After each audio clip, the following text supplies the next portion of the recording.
Greetings everyone, Alex Alien Nerd here. First of all, nothing to do with the rest of the video, but I need to say sorry that it's been so long since my last gaming video. I have tried multiple times to do a video on Metal Gear Rising and a second Twilight Princess video, but OBS started to lag. After months and months of changing settings around, I took my laptop into repairs. Apparently what I was asking of my laptop in doing these videos was too demanding. So, my channel either had to die or change. I chose changing to do stuff like this. I will return to gaming, but I just want to upload something. Right, onto the video. Let's start by talking about Doctor Who, the first show with that title. Whenever there are Doctor Who videos online, it's usually a negative opinion piece on the showrunner, and it's kind of been that way since I first started watching it in 2015. And I wanted to do something different, something more celebratory. A common saying among the fans, based on my interactions with them, is to not skip 9. But I would like to just go through Classic Who for a bit, considering a significant portion of the fans seem to skip 1 through 8. I'm just saying. I'm going to say what to expect from each era and what the best place to start is, given a more modern viewer. Considering that it is a vast library and sets up a lot of the tropes of the character and stories that we'd all know and love. I'll also come back to this later, but with Classic Who, one of the big selling points for me was that there's no big universe-destroying story that takes place in a linear season-long arc. I much prefer this structure to the revival, as more often than not, the arcs can get pretty flimsy. But this structure encourages the idea that you don't have to watch them in order, which for a show that's lasted this long is a godsend. With that said, there are some which do not have the you can watch them in any order luxury, as some stories end on a cliffhanger that others resolve. And while I don't actively look for these videos online, I have seen a couple and they haven't brought this up. The First Doctor. First of all, elephant in the room, this. I am the doctor, my nurse. Excuse me? I realize that seems a little improbable, Yes. because he's a man. It's not the First Doctor. It's Moffat, thinking he can get away with writing the First Doctor in a way that makes no sense in context of where in the timeline we are. Watch The 10th Planet if you haven't. Twice Upon a Time is supposed to take place in episode 4 of that story. It doesn't even make sense to me for the added reason that it's a tradition later to see the Doctor arguing with themselves. And I think what Moffat wanted was to change the personality so much that it becomes unrecognisable, so it's easier to write. But 1 and 12, while more similar than most of the other Doctors, are not the same. But you can't rewrite history. Not one line. How do we find him? How do we know what we're looking for? Anachronisms. The slightest, tiniest. Anachronisms.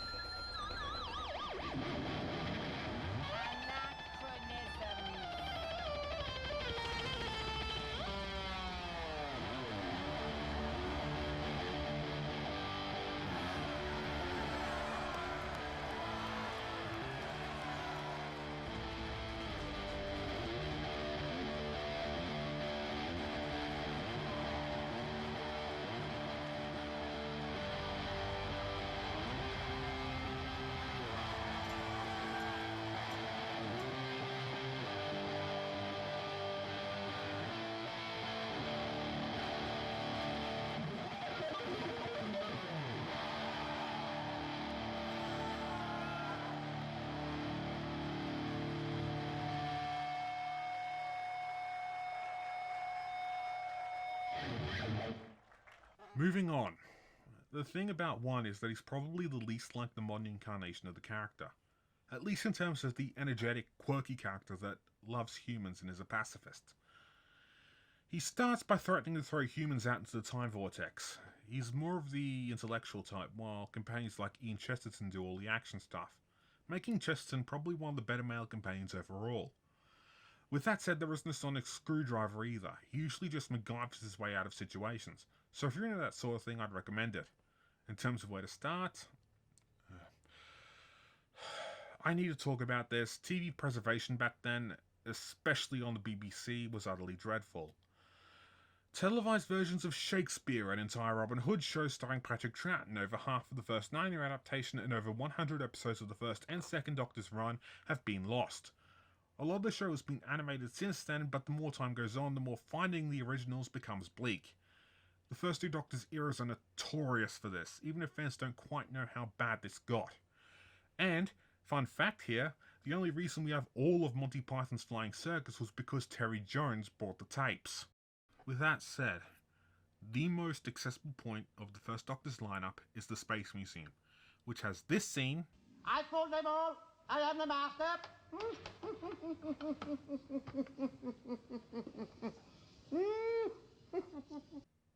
And one of the best iterations of the Doctor getting kidnapped and trolling his captors. It's the First Doctor at his funniest. I'd also recommend The Time Meddler, as it really is both a great story and is one of those it's set a new precedent stories, and that all of the previous historical stories set up until that point had no science fiction elements in them, save for the Doctor and the TARDIS crew. It's just them wandering out of ancient Aztec temple or something. This time, the Doctor meets another Time Lord, although it would still be another 3 years before they'd be called that. It's another renegade Time Lord, but this time he's trying to alter history for his own gain, and it's up to the Doctor and crew to stop him from interfering with history. With that said, every era comes to an end, and William Hartnell's health was getting worse and worse throughout the show's run. So much so that the producers were trying extraordinarily hard to kick him out, and the 10th Planet introduced regeneration, though it wasn't called that until Planet of the Spiders. He loved the role, and was drag-kicking and screaming from it. Patrick Troughton was his replacement. He did work with Hartnell once or twice, and his children, who also appear in Who, loved watching the show.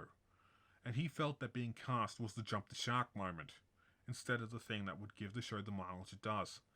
Fans even recovered an angry letter addressed to the BBC over Hartnell getting replaced. The thing is with this Doctor, is that unlike the first one, he exhibits a lot of the traits we'd all come to know and expect from the character. Early stories had a hard time figuring out identity.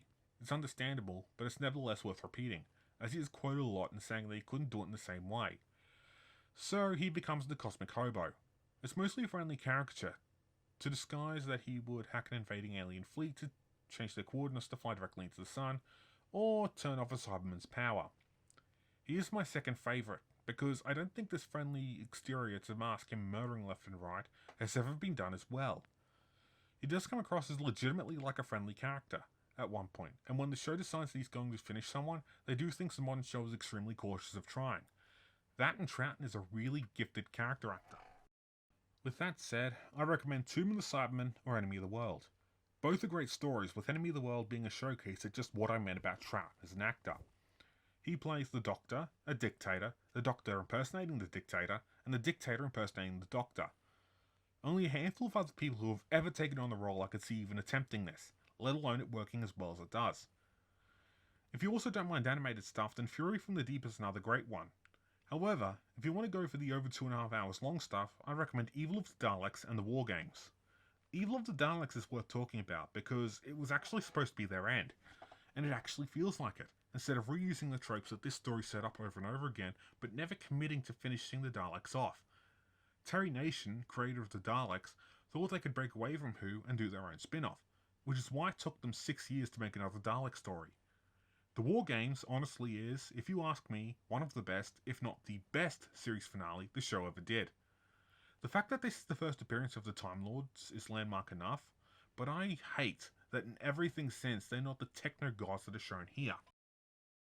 Apparently, Troughton wanted out after 3 seasons.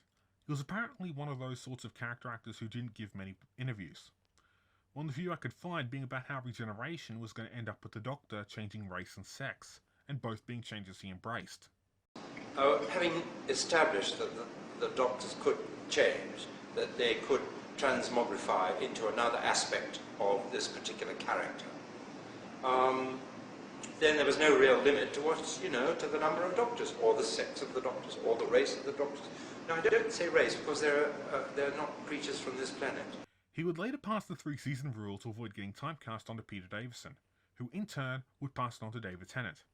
I don't know about the other new Doctors, but it's worth mentioning considering that Troughton started this and has created this type of ripple effect that is still being felt, even though he died before Classic Who was cancelled. Jon Pertwee took over the role, and the show jumps to colour and almost becomes a completely different show. See, New Who barely changed before the controversial era it's in now, but the thing about Classic Who was that in a matter of months it can go from this to this. I think it was mostly to accommodate colour, but there were no adventures in space, there was a regular ensemble cast, and even the odd overarching plot. That said, The problem with me getting into Zero at first was that due to the events in the War Games, the Doctor can't use the TARDIS.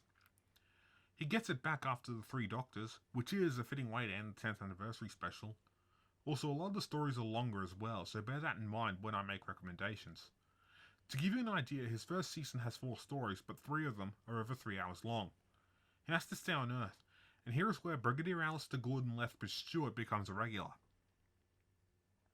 He was in the Invasion and the Web of Fear, but this dynamic of the Brigadier and the ensemble cast turns it from "we'll wander wherever and find something fun to do" to "Doctor, help us, aliens are attacking." The two butt heads on a semi-regular basis, but the Brigadier and him do have a very mutual respect for each other. This Doctor is also pretty suave and serious when compared to its more modern incarnations. He also has one of the best opening stories of any Doctor with Spearhead from space, and I quite enjoyed the Time Warrior. Not to be confused with the Time Monster, which is one of 3 times Atlantis gets destroyed, none of which are in continuity with each other. I also enjoyed Carnival of Monsters, even if the Doctor ends up inadvertently quoting the B-movie. According to classical aerodynamics, it's impossible for a bumblebee to fly. Sneak premise of the Doctor and Joe Grant landing inside an alien machine that has simulations repeat over and over. However, if you like long stuff, then Silurians, or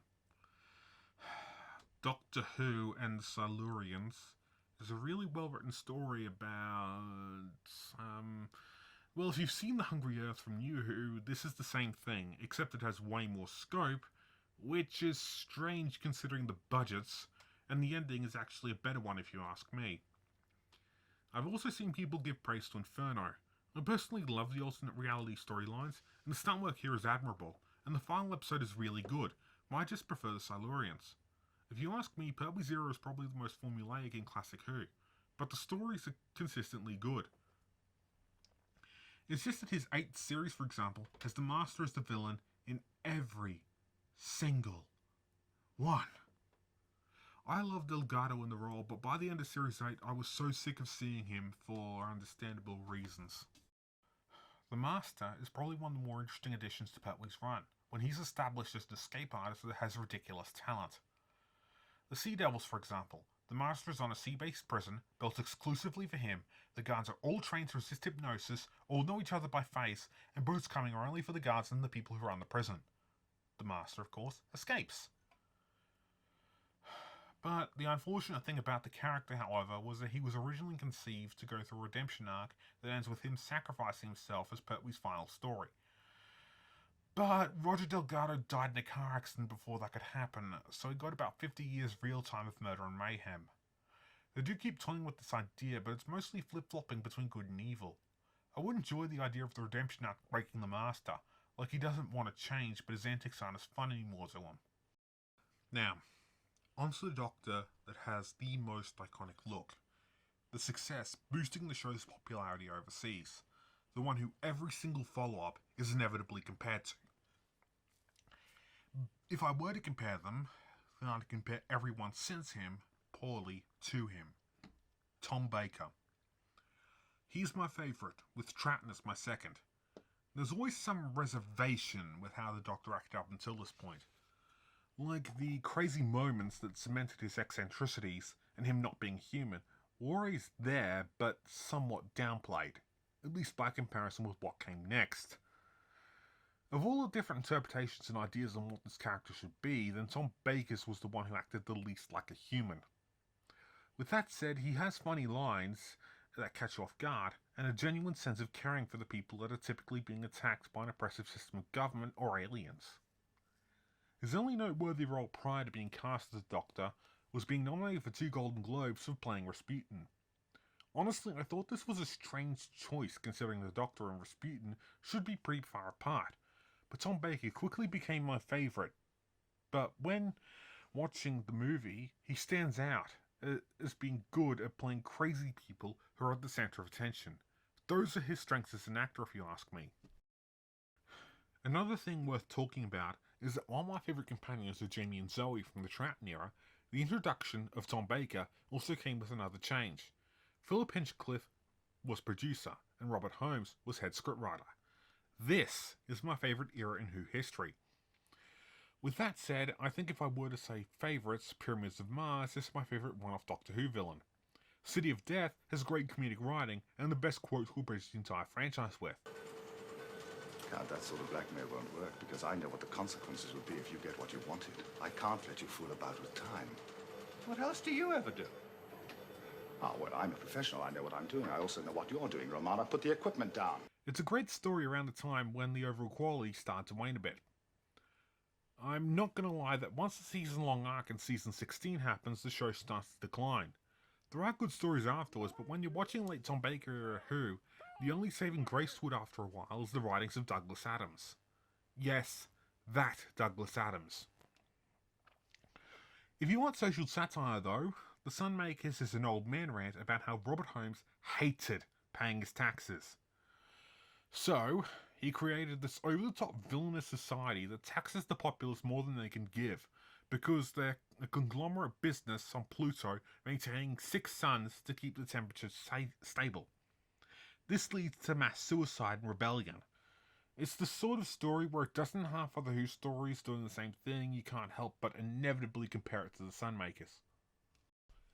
The thing about discussing Tom Baker's era is that there really is almost a 100% cast and crew change between when he started and finished the role. The era feels like 3 given just how long he played the part. Like the Time Lords, for example, before Tom Baker's run, still had some of that techno-god status in the War Games.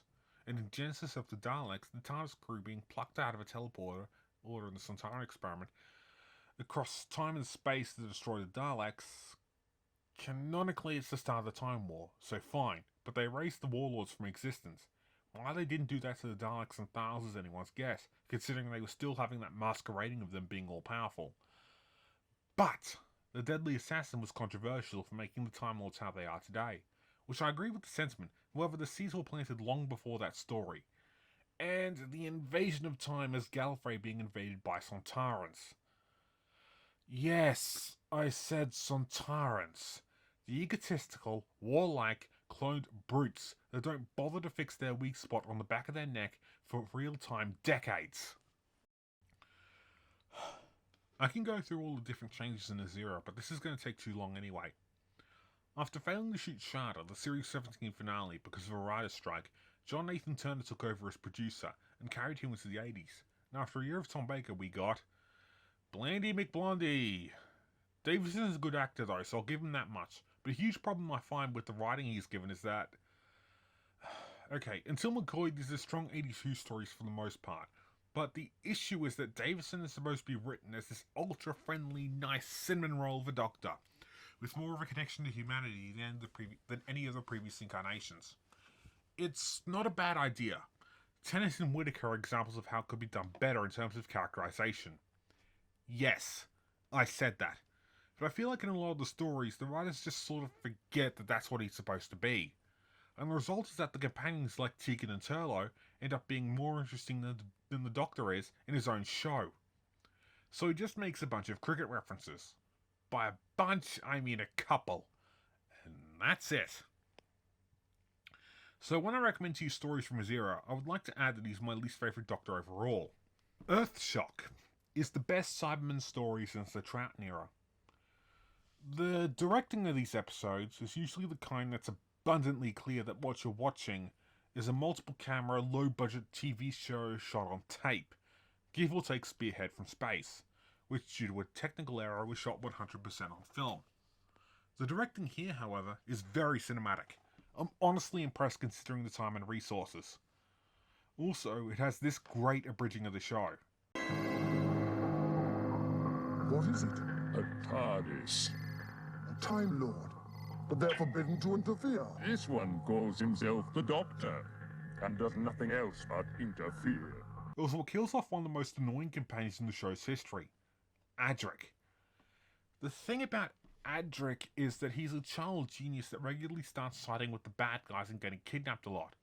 He's somewhat tolerable in the first series, but after that he becomes an even more annoying Wesley Crusher. Much like Jason Todd, they decide to kill him off in a spectacular fashion due to viewer demand. It's worth mentioning because Adric is hated, yet people love tear-jerking over his death. The other good story of the Fifth Doctor is also his last, The Caves of Androzani.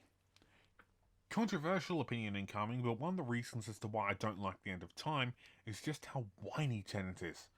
Like he's gonna throw one last temper tantrum before leaving, and him refusing to sacrifice himself for Wilfred, one of the best New Who companions, because he's centuries old and could do more with his life is...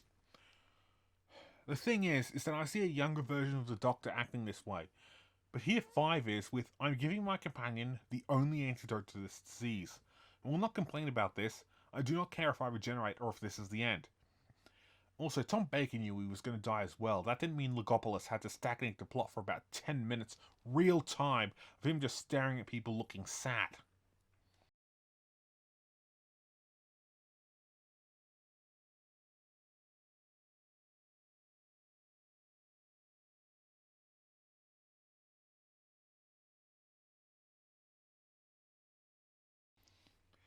Right, so I just pissed off every Tennant fan. This is a really good story, and the villain being a creepy bondage guy is unsettling, especially considering he's rapey with Perry, the companion of the story. Take this how you want, but David Bowie was offered that part, but he was too busy with being a rock star. If you ask me, it would have made for a more interesting Doctor. I also love this guy monologuing to the camera like a Shakespeare villain. Also, it has the best cliffhanger in the show's history. Watch.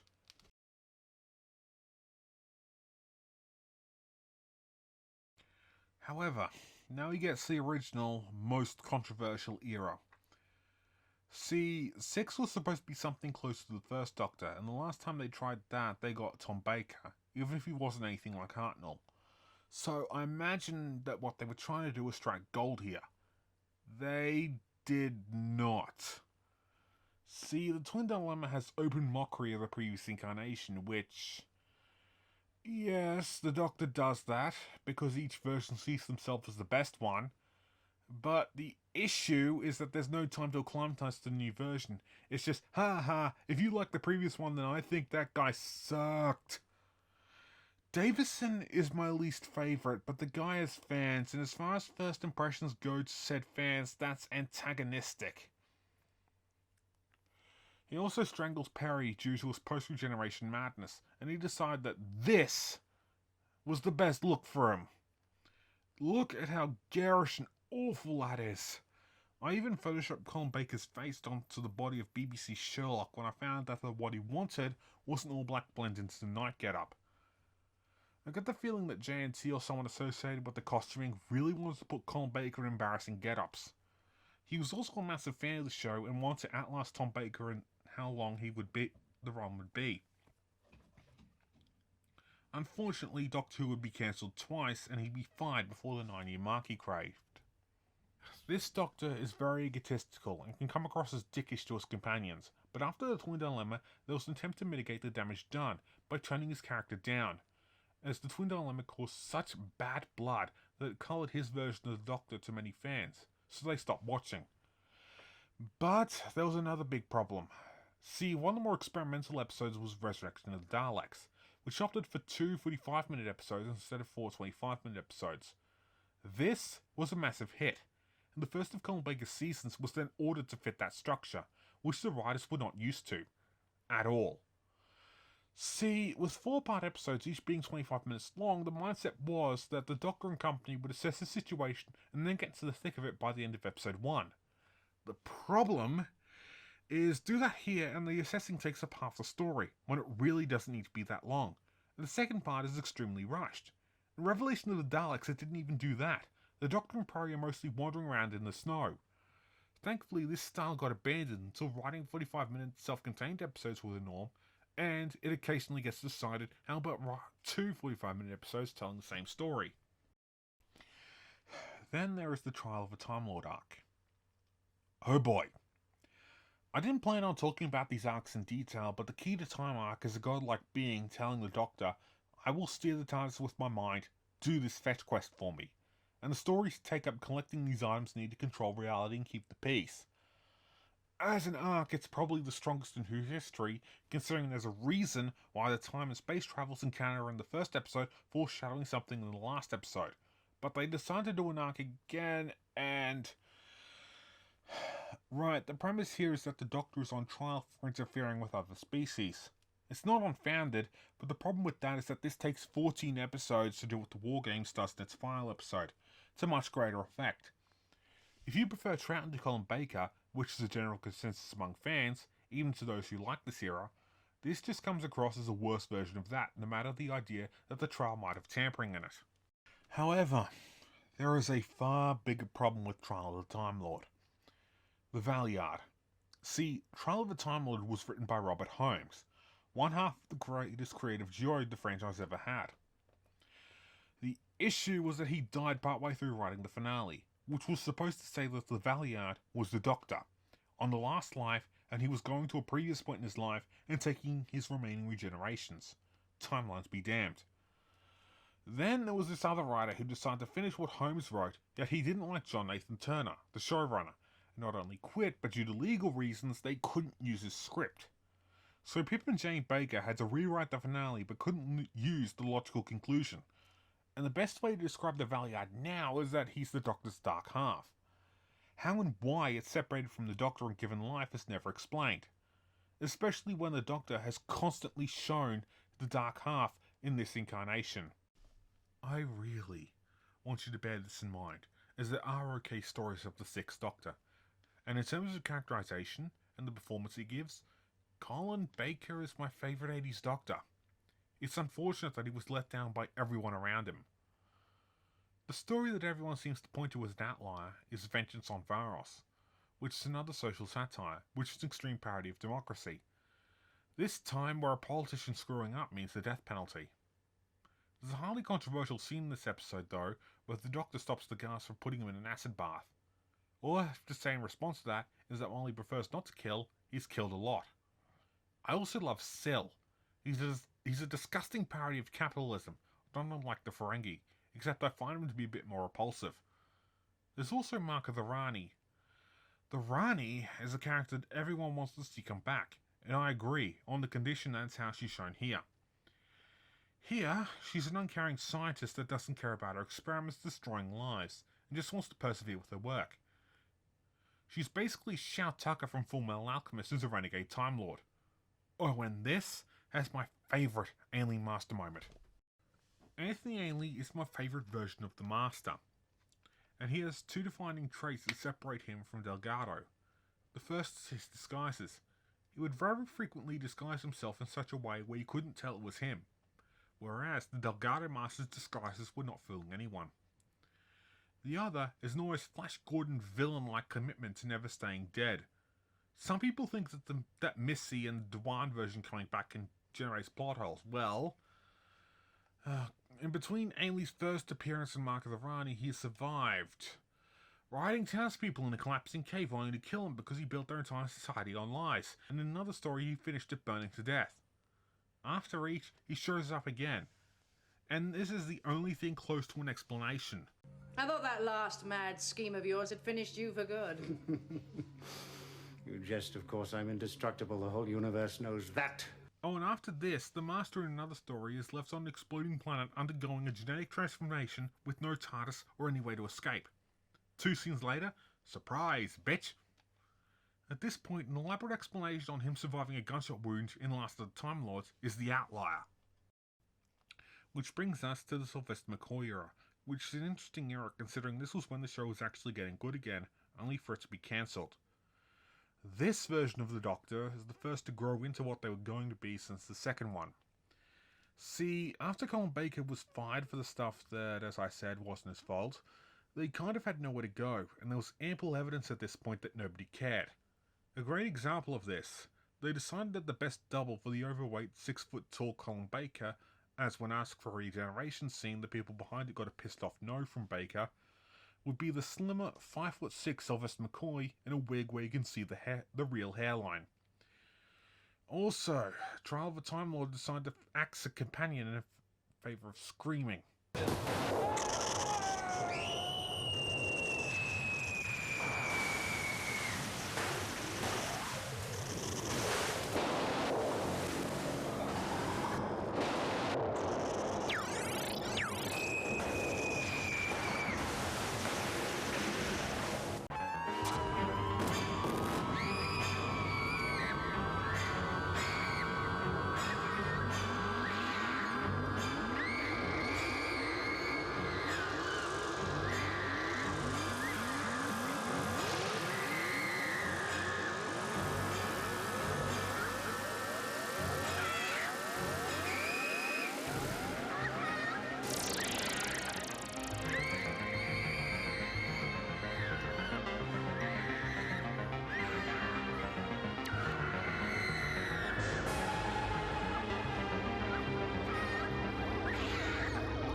Mel, there's something you should know.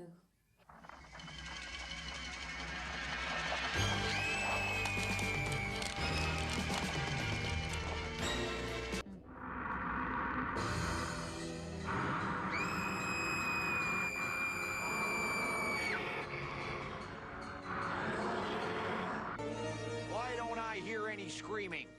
He's sleeping. Then why don't I hear any sleep screams? This is supposed to be homage to the companions from the 60s, but I have watched as much 60s shows as you can possibly see, and all of them are better than Mel. The thing is that Sidney Newman wanted to put Patrick Troughton in the role, and as such, Series 24 is like what happens when you order the second Doctor on Wish. I even showed this to my brother who's a fan of Sylvester McCoy, and he agrees.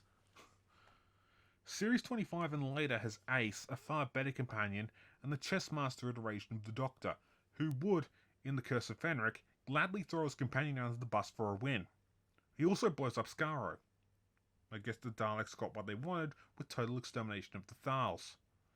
And he's basically the second Doctor's Have Them Underestimate Me for the Win on steroids. Originally, Human Nature and Family of Blood was based on a novel starring Seven, and the idea of the Seventh Doctor not caring that John Smith fell in love with someone and throwing every member of the family into eternal purgatorial hell under the guise of living forever is far more fitting of that version. If you want recommendations, then Remembrance of the Daleks and The Curse of Fenric would be my personal picks. The Curse of Fenric is worth mentioning a lot when it comes to not only his era but for Who overall, considering it feels like Stephen Moffat got a lot of the ideas he loves using over and over again as showrunner from here. Stuff like Ace meeting her mother as a baby. If I were to pick of the first two showrunners which stories are the most emblematic of their eras, I'd say Fenric for Moffat and Survival for the first Davies run. First, as in I don't know what he's going to do with this new one to me as it hasn't been released. Survival also has the Master survives on an exploding planet with no TARDIS and mid-metamorphosis. If you want to see how ridiculously durable the Alien Master was firsthand, there you go. Now, I said that I'd talk about the stories that you have to watch in order. An Unearthly Child has to be followed by the Daleks and the Edge of Destruction. Marco Polo could be a part of that too, but I haven't seen it, and until an animated version comes out, you guys won't either. The 10th Planet and Power of the Daleks I'd say is important because it really is the first time the face change thing happens, and how it's done directly affects the following story. The Faceless Ones and Evil of Daleks, the Enemy of the World and the Web of Fear follow each other. The Dominators, the Mind Robber and the Invasion all happen sequentially too. So if you want to watch a bad one, followed by a great one, followed by a good if overtly long one, there you go. Frontier in Space ends on a cliffhanger that Planet of the Daleks resolves. Tom Baker has this happen to him the most. If you start on Planet of the Spiders where Pertwee's version dies, then Robot, The Ark in Space, The Sontaran Experiment, Genesis of the Daleks, Revenge of the Cybermen, and Terror of the Zygons all have to be watched in that order. On top of that, he also has one of two season-long arcs of the show but every version of the Key to Time arc can be bought as a complete collection. The Keeper of Traken, Logopolis, and Castrovalva are all stories that both transition the 4th Doctor to the 5th and starts my favourite Masters run at the same time. Mordred Undead, Terminus, and Enlightenment also have to be watched in that order. I think though that after the waning popularity of the show, there was nothing else like it. That and Trial of a Time Lord was a nightmare. Caves of Androzani has to be watched back to back with the Twin Dilemma, however, considering what the Twin Dilemma is, well, save for this moment of glorious acting. Villain! Murderer! Doctor! On your head! I'd recommend skipping it. I could go through the ones to skip in another video, but it took me literal days of writing this and even longer to record this to get to that point. Leave me a comment if you want to see that though. All in all, that is Classic Who, and actually sitting down to watch all of the episodes, minus the lost ones, took me about 5 years to do. And it was brain melting based on sheer volume alone. I do recommend a non-linear, I feel like this era, so I'll watch this era if any of these interest you. It was how I did it, except without the foresight that some stories take place sequentially. Hence why I added that section of the video.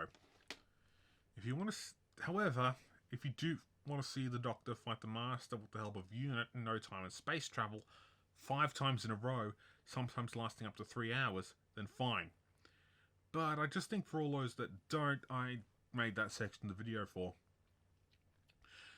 I really hope you guys enjoyed this and at least share this among fans of Classic Who and New Who so there can be some discussion on whether some would recommend different stories for different Doctors, but I hope you enjoyed. I do openly welcome constructive criticism, so if you do want to see more of this, please like it, share it, and subscribe. Exquisite. Absolutely exquisite.